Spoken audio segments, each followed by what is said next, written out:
네, 안녕하십니까. 평택촌놈 주식TV 테마주 적정주가 그리고 이슈 점검하고 있는 어윤학 연구원입니다. 3월 22일 금요일이고요. 현재 오후 4시 지나가고 있습니다. 네, 그러면 오늘도 먼저 이슈부터 살펴보고 다음 종목으로 넘어가도록 하겠습니다. 역시나 북한과 미국 간의 소식입니다. 볼턴이 트럼프가 김정은을 만났을 때 이제 몇몇의 대안을 줬다 그러면서 한글로 쓴 비핵화 관련된 어떤 책자, 뭐 서류 이런 거를 뭐 전달을 했다. 또 이런 얘기를 했고요. 그리고 트럼프 미국 대통령이 중국한테 중국은 여전히 미국으로부터 2천조 원 어치의 물건을 더 사야 된다. 뭐 계속 이제 이번 주말에 미중 무역 협상이 다시 시작이 된다고 하는데요. 뭔가 좀 주도권 싸움을 계속 하는 것 같은 네, 그런 느낌이 있고 그 다음에 EU 브렉시트의 기간을 5월 22일로 한 3개월 정도 네, 늦추기로 결정을 했습니다. 역시나 이 영국에서는 이 브렉시트가 지금 뭐 국민 청원이 200만 명이 넘었다고 하는데 상당히 좀 중요하게 자리 잡음을 하는 것 같고요. 그리고 오늘 굉장히 또 뜨거운 종목이었죠. 아시아나항공. 감사를 받았는데 감사 그 담당 세무소에서 이제 한정이라고 하는 의견을 내놨습니다. 그래서 적자폭이 확대가 돼서 아시아나항공이 뭐 당장 좀 위험이 있는 건 아니지만 좀 중장기적으로 봤을 때 좀 상당히 좀 위험한 그런 요소가 있다. 이런 얘기가 됐고 반면에 대한항공에 대해서는 증권가에서 영업 실적이 컨센서스에 부합을 하면서 좀 상당히 좋다. 뭐 이런 얘기를 했습니다. 자, 그리고 환경부가 중국의 미세먼지 국내 유입의 증거를 확보를 하기 위해 중형 항공기를 또 도입을 하고 미국이랑 공동 조사를 뭐 하겠다 이렇게 또 계획을 밝혔고요. 이에 대해서 중국은 뭐 그것까지 뭐 공동 조사까지 뭐 해야 되냐 뭐 이런 반응을 보이고 있습니다. 자, 그리고 LG전자 신형 스마트폰 G8 드디어 나왔고 예약 판매 시작을 했습니다. 그런데 예약 판매라든지 어떤 반응이 좀 상당히 안 좋다라는 거. 왜냐면은 뭐 기능적으로 봤을 때 갤럭시 S10하고 어떤 기능은 약간 떨어져요. 약간 떨어지고 근데 또 가격이 물론 출고가는 한 15만 원에서 20만 원 사이가 차이가 나요.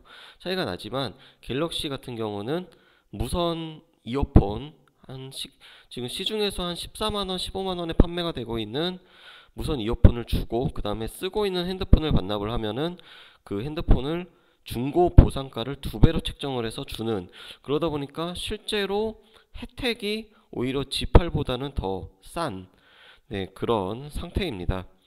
그리고 오늘 현대차 그 이사선임안을 두고서 이제 엘리엇 측이랑 좀 부딪혔는데 현대차가 완벽하게 승리를 했습니다. 그리고 정부가 수소 에너지 경쟁력 강화를 위한 R&D 전략을 하반기 내로 수립을 하겠다. 결국에는 이제 그 미세먼지를 줄이기 위한 정책의 하나로서 이 수소를 이용한 수소 정부, 수소 경제, 수소 에너지 이쪽에 대해서 계속해서 지금 정책이 나오고 있습니다. 뭐 관련된 테마주들 뭐 말 안 해도 잘 아실 거라고 생각을 하고요. 한번 또 짚어보도록 하겠습니다. 자, 그리고 오늘은 그 SK그룹에 대해서 SK 계열사 그리고 SK그룹에 대해서 좀 준비를 해봤습니다. 어, 대신증권 사이버스 5 HTS의 7059 관심 종목이죠. 거기서 이 SK 계열사를 딱 검색을 했을 때 이 종목들이 나옵니다. 근데 상당히 일단 기업의 숫자가 많고요. 그리고 기업들의 좀 위에서부터 한번 쭉 살펴보도록 하겠습니다. 일단 SK 하이닉스 같은 경우는 지금 시가총액은 SK 계열사 중에서는 1등이고요. 뭐 적정주가 대비해서는 약간 고평가되어 있습니다. 그리고 반도체 그리고 메모리 칩 관련된 그런 기업이고 전기전자 업종에서 뭐 삼성전자에 이어서 가장 핫한 그런 종목이라고 할 수가 있겠습니다. 그리고 두 번째 SK텔레콤 일단 저평가되어 있고요. SK텔레콤은 그 이동통신업계에서는 지금 가입자 수 뭐 1등, 2등 뭐 달리고 있는 그런 업체입니다. 뭐 따로 얘기 안 해도 워낙에 좀 익숙하기 때문에. 그리고 지주회사인 SK가 있고요. 그 다음에 석유 제품을 유통하는 SK이노베이션이 있습니다. 그다음에 이제 SK 머티리얼즈 같은 경우는 코스닥 반도체 업종인데요.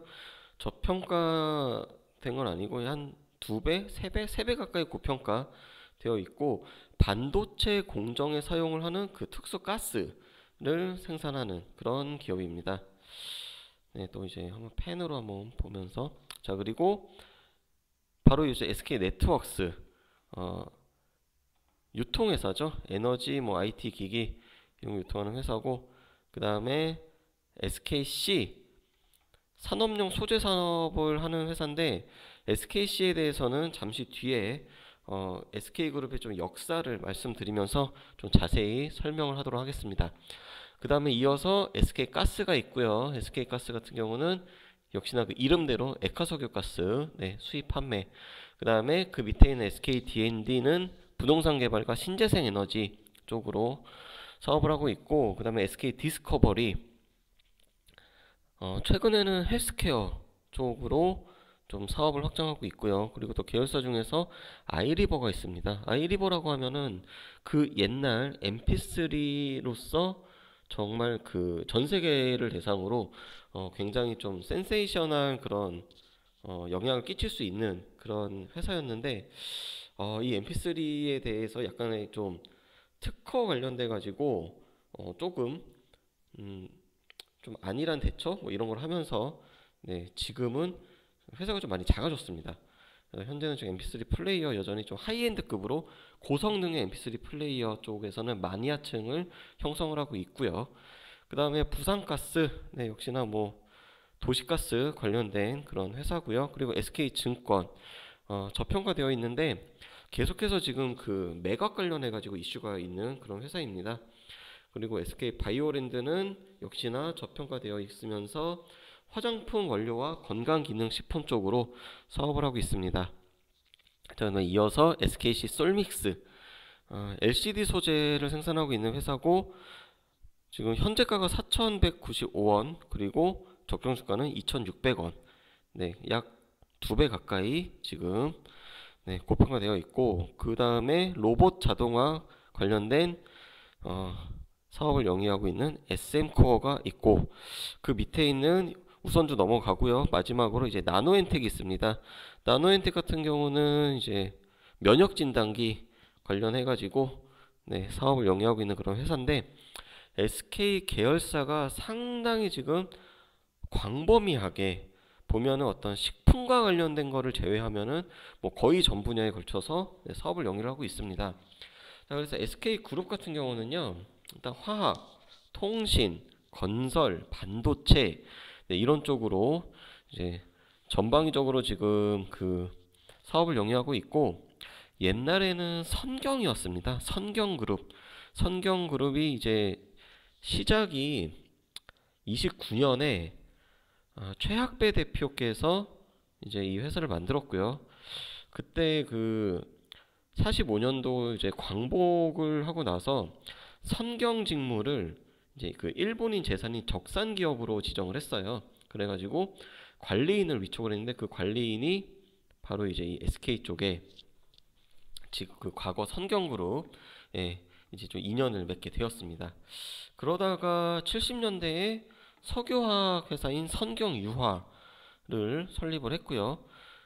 그리고 나서 이제 선경직무라고 또 선일섬유라고 하는 회사가, 네, 흡수합병을 했고, 그러면서 선경건설, 또 선경목재, 선경금속, 선경화학, 또 워커힐 호텔 등등까지 다양한 분야로, 네, 사업을 확장을 했습니다. 그리고 80년대 비디오 테이프를 개발에 성공을 했어요. 그래서 SKC라고 하는 그 비디오는 저도 초등학생 때 토요일만 되면은 이제 집에 가가지고 동네 비디오 가게에 가서, 이제 그때 당시는 이제 홍콩 영화였는데 막 주윤발 나오고 뭐 성룡 나오고 이제 이런 비디오를 빌려가지고 하면은 항상 그 앞에 비디오 테이프 그 SKC의 그 광고가 들어 있었던 그 기억이 있습니다. 자, 그리고요. 그 다음에 대한석유공사를 또 인수를 했습니다. 바로 이제 80년 11월인데요. 이 과정에서 SKC가 이제 그때 당시 좀 이제 그 친정권의 성향을 띠면서 좀 수혜를 입었다. 뭐 요런 분석도 좀 있는데 그냥 그런 썰만 있다 말씀을 드리겠고요. 그러면서 92년도에 태평양증권을 인수하면서 이제 그 선경증권 설립이 됐습니다. 계속해서 지금까지 이제 선경이라는 이름을 써왔어요. 자, 그리고 90년대 들어서 이제 좀 SK그룹이 본격적으로 이제 성장을 하게 됐는데요. 바로 94년도에 한국이동통신 이제 011이라고 대표되는 한국이동통신을 인수를 했습니다. 인수를 하면서 97년도에 SK텔레콤이라는 걸로 이름을 바꿨어요. 이때 당시에 국내 기업들이 한글로 된 회사를 영문 약자로 바꾸는 그런 케이스가 굉장히 많았습니다. 그러면서 이 한국이동통신도 SK텔레콤으로 사명을 바꿨고 지금까지도 SK그룹이 이 SK텔레콤에 대한 이름은 안 바꾸고 있습니다. 자, 그러면서 바로 다음 해인 98년도죠.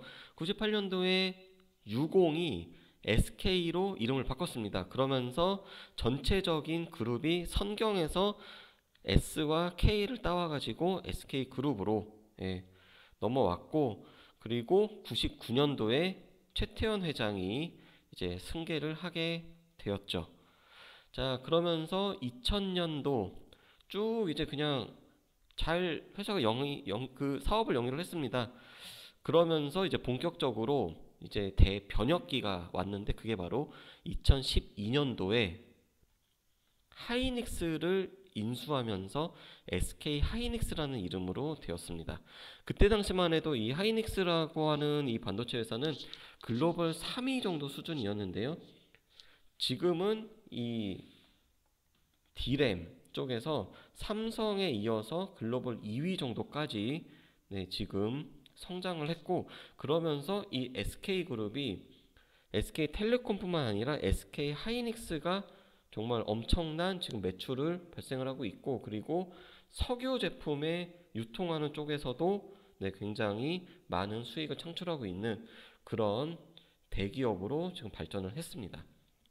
자, 그래서 SK 계열사를 볼 때는요, 첫 번째 SK 하이닉스, 그리고 두 번째는 SK텔레콤, 그리고 세 번째는 SK이노베이션.